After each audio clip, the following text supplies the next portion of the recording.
Hi, folks. This is Don Meissner with the North Country Fishing Report. I want to tell you about a tournament we had for kids recently, and it was absolutely wonderful. It was in memory of Bill Losey, and it was held on his pond at his home. It was important for Bill through his life, and Bill was a great friend of mine. I actually did the eulogy at his funeral, and I'll tell you what, years ago he started helping me with my kids' school for fishing in the summer.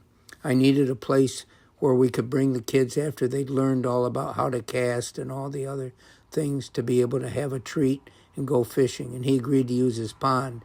And so over the years, this became a big deal. And this was Bill Losey's fishing camp. And we had a number of kids come there, and I went there with Linda, and I just wanted to help the kids in any way I could, like, if putting bait on their hook or tying knots or whatever. And the kids were all in the, I would say, 12 to 13-year-old, maybe 10 to 12-year-old range. And it was absolutely wonderful. On this day, I wasn't even sure there were still bass left in his pond because of the flood we had last year. We weren't sure what was going to happen. Well, when it all started, we gave the kids the rules, and this wasn't so much about competition as it was kids getting together that had never met each other before and fishing together. And after we gave them the rules in the mornings and we got all along the bank at the pond, the call went out, go ahead, throw your line out.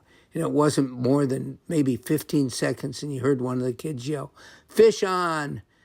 And that was what we told them so that we knew we could get to them to help them if they needed it. Well, from that moment on, it was nonstop, fish on. You could look along that pond and see kids all over the bank with fish hooked up. It was absolutely unbelievable. These were largemouth bass they were catching at this point in the morning. And these bass weren't big, but they were nice for the kids. And most of the kids, they had a bobber above and a little bitty hook, and I'd put a worm on and I'd make that worm be hooked almost like you'd see a plastic worm that bass fishermen use.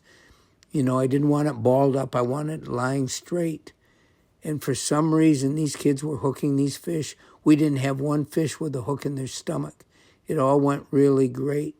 And over the next 3 hours, those kids caught 60-some fish. And that's extraordinary.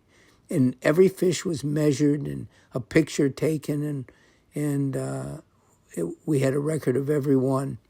And it wasn't so much, for the kids to win prizes as it was for them to just have a great day of fishing. And my observations watching these kids was pretty amazing. I asked one of the girls, I said, "Tell me now, after doing this, what is your favorite fish?" And you'd think it'd be a bass, these bigger bass. And she looked at me and she says, "I love the bluegill and the bullheads." And that was her favorite.